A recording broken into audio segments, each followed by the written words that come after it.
मी सांगतो तुम्हाला, हा सूर्य रोज तळपणार आहे.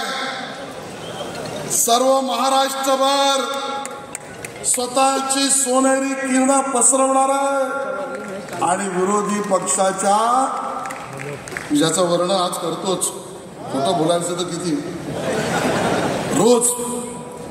आणि म्हणून उबाटा सेना नंबर 1, काँग्रेस राष्ट्रवादी आहेत आणि मध्ये मध्ये शिवतीर्थ पण आहेत. आणि म्हणून या सगळ्यांनी जी खेती पिकवली आहे त्या विरोधी पक्षाची खेती म्हणजे अफू आणि अफवांची शेती आहे. त्या अफू आणि अफवांच्या शेतीला आमचा रवींद्र रूपी सूर्य भस्मसात केल्याशिवाय राहणार नाही. याच त्या ठिकाणी मला स्पष्ट करायचं आहे.